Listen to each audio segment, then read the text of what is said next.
De acuerdo al índice de tendencia laboral de la pobreza al primer trimestre de 2018 presentado por el Coneval, el ingreso laboral subió 3.5%. Destaca que el porcentaje de la población con ingreso laboral inferior al costo de la canasta alimentaria, esta bajó de 41 a 39.1% entre el cuarto trimestre de 2017 y el primer trimestre de 2018. Nos acompaña aquí en el estudio de Dinero y Poder el doctor Gonzalo Hernández Licona, secretario ejecutivo del Consejo Nacional de Evaluación de la Política de Desarrollo Social, el Coneval.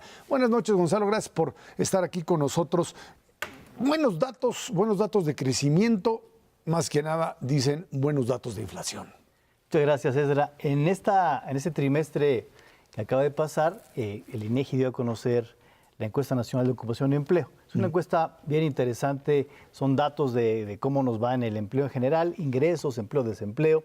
El desempleo sigue bajando en este trimestre y el Coneval hace muchos años que cada trimestre mide cómo le va al poder adquisitivo del ingreso laboral de las familias y qué tantas familias pueden o no adquirir una canasta alimentaria solamente con su ingreso laboral.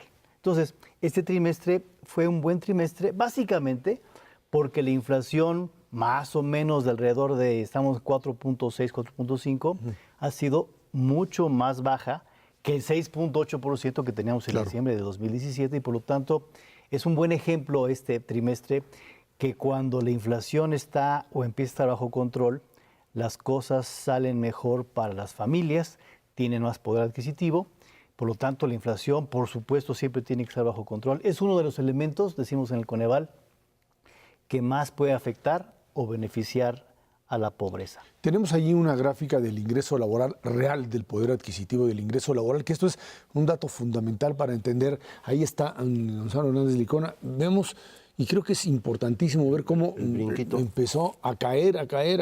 Viene un ascenso por ahí de el 2015, vuelve a caer para 2016, empieza a repuntar, cae y vemos este ascenso al final, ¿no? Esa gráfica es muy importante para entender qué nos ha pasado en México en los últimos años. La crisis 2008-2009 financiera nos dio un golpe importante a las finanzas de las familias, a lo que podemos adquirir, la inflación aumentó, se detuvo un poquito 2010-2011, volvió a bajar, volatilidad del precio de los alimentos. De hecho, entre 2007 y 2014, esta reducción fue de casi 18%. Afortunadamente, entre 2015 y 2016, con inflaciones a veces menores a 3%, volvió a subir. Pudimos tener un respiro en el mercado laboral, un respiro en el poder adquisitivo. Este incremento fue en esos 2 años cerca de 8.5%. El 2017 nos regresa a una inflación pues casi el doble de los años previos, lo cual impactó al poder adquisitivo casi en 3.5%, y ahora nos hemos recuperado otra vez para arriba. Bueno, ahí está esa gráfica, Macario. Sí, una cuestión importante con esto es, como bien decía, se utilizan los datos de la encuesta de ocupación y empleo, y ahí hemos tenido yo creo que es un problema. A partir de 2007, el número de personas que no responden la pregunta acerca de ingreso ha ido creciendo de una manera muy significativa. Es normal que algunas personas no quieran contestar acerca del tema de ingreso, y por 2006, 2007, un 5% de los que se encuestaban no respondía. Pero esto ha ido creciendo y creciendo, creo yo, asociado a la violencia, la inseguridad. Ha crecido sobre todo en las entidades federativas de mayor ingreso, en donde no se responde, de manera que es probable que estemos subestimando la cantidad de personas que realmente pueden comprar, porque pues ahora cerca del 20% de las personas no contestan acerca de ingreso. No sé si ustedes tengan alguna estimación de qué estaría pasando utilizando otras fuentes, como la encuesta de ingreso-gasto, no sé. Tienes razón, y la gente ha dejado de contestar encuestas, censos del INEGI en general. El norte es una región complicada para el INEGI para captar ingreso. Y nosotros hay 2 cosas. Uno, nos dimos cuenta hace ya como 4 o 5 años de este efecto, porque de hecho hay un problemilla en la encuesta, porque en vez de ser ¿cómo se registraba, que llamamos missing value, Sí. era un 0, Sí. lo cual era más problemático. Corregimos esos ceros que no son ceros y rescatamos información de una variable que te dice, bueno, no me quieres decir cuánto ganas, dime qué rangos de salario mínimo tienes. Entonces ahí contesta un poco de más gente. Okay. Entonces rescatamos esas respuestas, tomamos la mediana de esos procesos y pudimos rescatar buena parte de esa problemática, pero ciertamente una parte sigue problemática. En este caso, como hablamos de población con ingresos bajos que no le alcanza la canasta alimentaria, creemos que el efecto, si bien existe, debe ser poco menor, porque quien está dejando de contestar sobre todo es Son la los de gente más con alto más nivel. ingresos. Ahora, cuando uno habla de este control inflacionario, también uno tiene que analizar cómo el tema de la canasta básica termina por influir de manera positiva en aquellos que o no tienen acceso a ella, o por el contrario, en el momento en que su poder adquisitivo aumenta poquitito, pero aumenta, ya tienen de repente otra vez acceso a la misma, ¿no? Y eso es importante, por supuesto, para todas estas familias que simple y sencillamente viven, pues, al mínimo como para poder subsistir. Hay una gráfica que tenemos para esto que a lo mejor puede ser útil para entender cuántas familias, cuántas personas están quedando sin poder consumir esta canasta que definió Coneval hace años para tener una referencia. Ahí la tenemos ahora Sí, en pantalla. la gráfica que pueden ver aquí el auditorio es casi un espejo del anterior, ¿no? Aquí básicamente lo que decimos es qué porcentaje de la población tiene ingresos laborales, en eso es su trabajo, menores al valor de la canasta alimentaria. Es decir, gente que en su trabajo gana poco en general.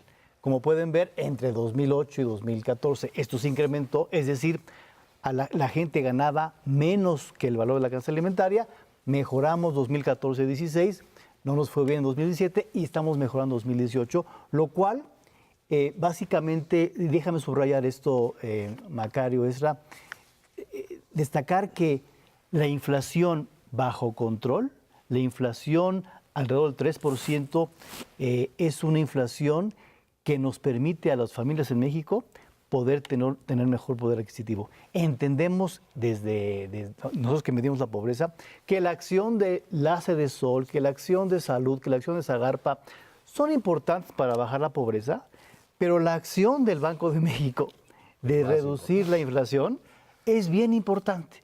Lo sabe el Banco de México y lo sabe Alejandro Díaz de León. Y yo creo que en buena razón por eso tenemos esta lucha de este trimestre, de este año, de bajar la inflación a lo que estaba antes.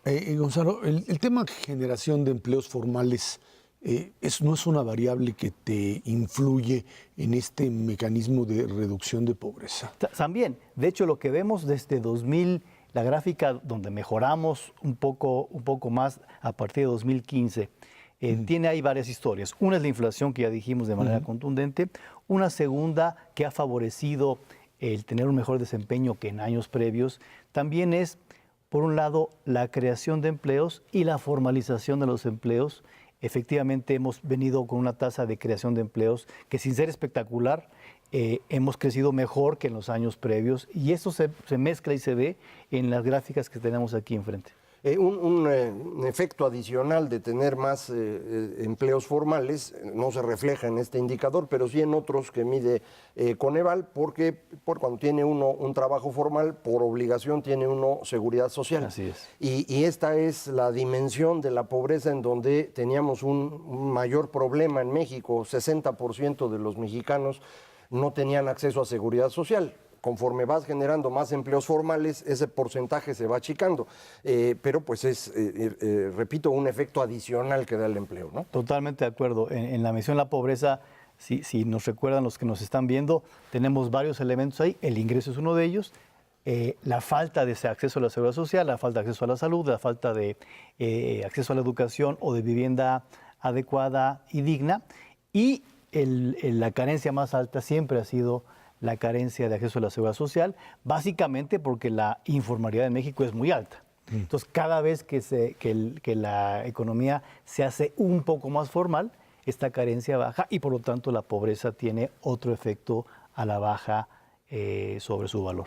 Los datos de este primer trimestre que aparecieron el día de ayer, ¿te parece que son lo suficientemente buenos como para, digamos, armar un principio positivo de reducción de inflación, un poquito mayor de crecimiento para el resto del año?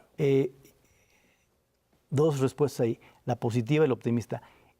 Esperemos que la inflación durante 2018 siga la tendencia que empezó en enero, ¿no? Ahora, la última quincena dada a conocer ayer por el INEGI, esa última quincena subió otro poquito la inflación. Entonces, yo espero que sea un chipote de la quincena previa y no la tendencia, que ojalá sea la tendencia que vemos desde enero. De eso va a depender, Ezra, si tendremos un 2018 mucho mejor que el 2017 en materia de poder adquisitivo. Yo espero que así sea, la verdad. Yo creo que esto es muy importante porque el movimiento de inflación, en realidad, al comparar año con año, está más o menos bien. Esta quincena, el año pasado tuvo inflación negativa y este año ya no, entonces por eso ocurrió esto. Entonces es probable que sigamos así y yo sí creo que vale la pena reiterar lo que decías. El control de la inflación es el elemento más importante en la lucha contra la pobreza. Es fundamental, es fundamental. Gonzalo Hernández Licona, secretario ejecutivo del Coneval, de verdad, muchísimas gracias por estar aquí con nosotros. Muchas gracias, Ezra. Muchas gracias, Macario. Gracias. Vámonos a una pausa. Esto es Dinero y Poder.